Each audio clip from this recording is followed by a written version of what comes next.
morning. I'm trying a new filming routine that I might regret. It's a 5:52 in the morning, and let's get on YouTube. If you're feeling, it's hard to just jump into that. It really is. If you're feeling rusty in your flying, maybe it's been a few weeks or a month since you last flew for various reasons, I want to give you my process for how I approach those flights where I'm trying to knock the rust off, so to speak. You're not unsafe or illegal or by any means to be in the cockpit, but maybe if you're used to flying every weekend or a couple times a week and then it's been a month, that frequent muscle memory and recency of the muscle memory sometimes just isn't quite there, and so we need a flight to kind of reawaken those senses. And I had a flight actually yesterday morning where I did just that, and I want to share with you what I did and share some footage from it. So for these flights where I'm kind of going to knock the rust off, so to speak, really the name of the game here is being slow and methodical in everything we're doing. It'd be really easy to accidentally skip a step or have something that leads to an unsafe flight just because you're really not in the rhythm of things, and so slow and methodical is absolutely the mantra for today's flight. So the first thing is to get a flight plan together. Sometimes it's really fun just to like take off and just go anywhere random, right? But in this instance, I really like to have kind of a small flight plan. So I'll pick a practice area to go do some flight maneuvers, which we'll cover. And then I picked an airport to go get some fuel and then return back to my home base. So already the flight has a particular mission around it. And that just helps me kind of get in that mindset of being slow and methodical. I'm not just going to kind of go up there and just hang out and stuff, which can be fun some days. But for this specific flight, kind of getting back in the hang of things, I want to have a specific mission in mind. On the drive to the airport, I love streaming the live ATC app, and I can actually listen to the tower at my home airport. And so it helps me just kind of get back into the groove. I mean, I feel very, very confident on the radio, but it's really helpful just to kind of just be immersed in it, right? And kind of get used to hearing all the different airplanes talking and try to visualize the traffic pattern in my head. It just, I don't know, rather than just kind of showing up to the airport, it's like, oh, okay, now I'm talking on the radio, now we're flying. Like, it just helps me to mentally prep. So by the time I show up, I feel like I'm kind of already in the pattern myself. This should go without saying, but I always love to do a really, really solid pre-flight and a really, really good run-up and using your checklist all the way through. I do this in every flight anyways. There's no exception on the kind of knocking off the rust type flight, but I just even take more care just to really double check the checklist and don't feel like I'm hurrying or rushing through anything. I'm there just to be slow and methodical point by point through the checklist. And so give yourself plenty of time and room to do this. Don't be rushed by anything or anyone. Tower, Skylane 916 Delta Foxtrot, rating and sequence. We're full length 15 VFR to the east. November 916 Delta Foxtrot out of tower, runway 15, clear for takeoff. 15 clear for takeoff, 916 Delta Foxtrot.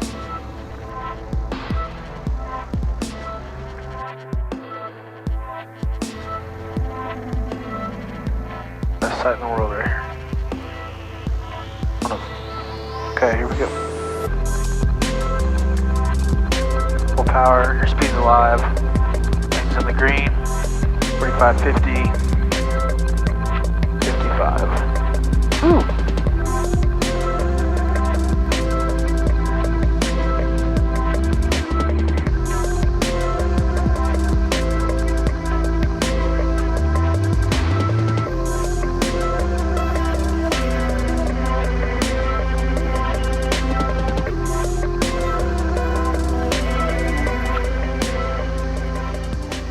So now the fun part. Once we've taken off, I love to go practice slow flight. I think that is one of the very best maneuvers you can possibly practice, whether you're a new pilot or a veteran. You know, slow flight really just helps remind us of kind of where that line is between the airplane having enough lift and having buoyancy versus stalling, and understanding when the airplane starts to get mushy and how to control it. And that mush isn't necessarily a bad thing. It's just kind of indicative of the amount of lift that the airplane is generating. So anybody can fly an airplane and cruise, but it's when you slow it down that things get interesting. So I like to take it in a few steps. So in my 182, the first step is I love to maintain 80 knots and a clean configuration, so no flaps are deployed yet. I also like taking notice to my manifold pressure settings at this point, because, and really you can do this for each of these steps to know kind of what some of your power settings are going to be. It'll help you a ton in the pattern, but I start with 80 knots because that's what I like to be on downwind in the pattern. I still haven't deployed flaps yet, so that's where we're going to start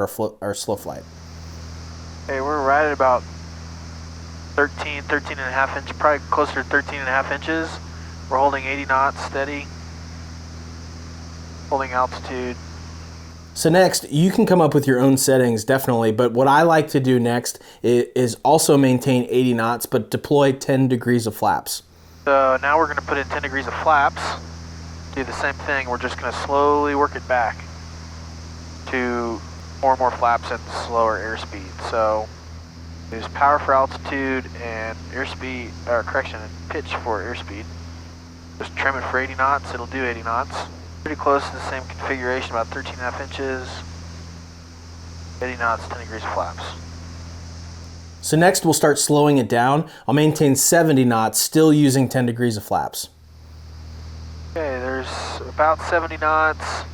Air country 138 on set. Still holding about 13 inches. Manifold pressure, 10 degrees of flaps, holding altitude 70 knots. So next we'll continue to hold 70 knots, but we're going to add in another 10 degrees of flaps, so now we're at flaps 20. Okay, there's 13 inches. We're holding altitude at 70 knots. So now let's put in 20 degrees of flaps. Let's hold 70 knots. And then lastly, we're going to slow it down to 60 knots, which is my approach airspeed in the 182.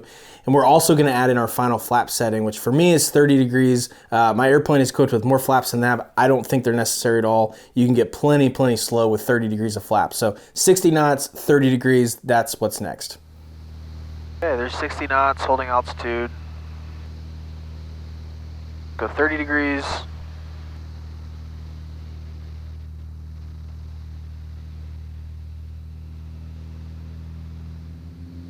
Okay, there it is. Steady altitude, steady airspeed, steady heading. Now we're going to hold 50 knots. Beginnings of that stall warning going off. Getting mushy on the controls. Keep it real coordinated. Here we are, 50 knots. And we can do some very gentle standard rate turns, or correction, half standard rate turns. This just really helps you get a better feel for the airplane again. While we're at 50 knots here, we're holding steady altitude. Gosh, our ground speed's like nothing. We're just going to do a power off stall here, and just going to work it back and recover. Hold the nose up. Power's off. Hold the nose up. There it is. There's the brake. Goes down. Steady recovery. Okay, let's go land somewhere. So when approaching our destination airport, I really try to be rigorous about this approach. I want to be really sharp on the radios, and then on the approach and the landing, I want to make sure I nail my airspeeds. We just did some slow flight. You just took some notes on your manifold pressure settings, so you should have a pretty good idea as to what your power settings should be to really be sharp on the airspeeds in the pattern. So for me in my 182, I like to be 80 knots on downwind, about 70 knots on base, and then 60 knots, definitely no more than 60 knots on final. If it's really calm, I might even be a touch below the 60 knots, but honestly, if you're going any faster than that, you're just gonna float down the runway. So 60 knots or 70 miles an hour is a really great final approach speed in my 182. So yesterday when I did this flight, I had a heck of a crosswind. So let's cut over to some footage there, and I'll show you how it ended up. Sherman traffic, Skylane 916 Delta Foxtrot, currently crossing over midfield, entering left traffic, landing runway 16, full stop, Sherman. Local traffic, 7090, 4,500, climb to 5,000, about 4 miles. 10 degrees, flaps, carb heat, starting our descent. Sherman traffic, Skylane 916 Delta Foxtrot, left base, runway 16, full stop, Sherman. 20 degrees flaps. 70 knots, trimming the airplane for 70. Turn.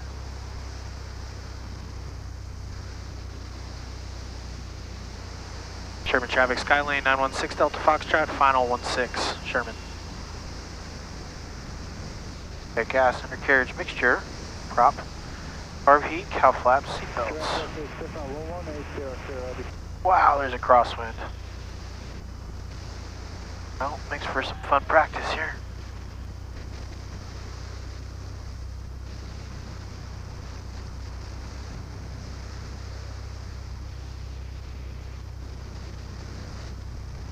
Right wheel first. Ignore the birds.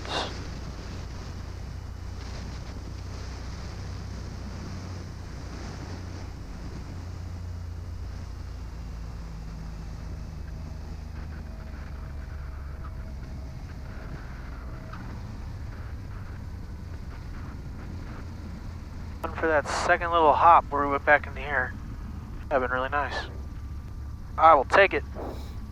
Another super helpful exercise is to practice engine outs. So when you're abeam the numbers, you can just go and pull that power back to idle and do a spot landing. Pick a spot on the runway that you really want to just nail. Don't land before it. Try not to land too far after it. And it's going to be a really, really good exercise in energy management because you have a finite amount of energy to work with. You got to manage it to put the airplane on the right part of the runway. So if you haven't tried it before, that's an awesome exercise. So that's what my practice regimen usually looks like if it's maybe been a few weeks since I've been in the cockpit. Now, I do want to mention, if it's been like months or years for you, then that's not what this video was intended for. Definitely want to go talk to a flight instructor, figure out the right way to kind of get back in the cockpit. So I do want to make that distinction. But I'd also love to hear from you. What are some other practice techniques that you love doing to just kind of maintain your proficiency? Or maybe it's been a few weeks since you've been in the cockpit. What do you like to do? How do you handle that flight? I think it'll make the aviation community even better. So I'd love to hear from you down in the comments, and I look forward to talking to you there. Thanks so much for watching. See you guys next week.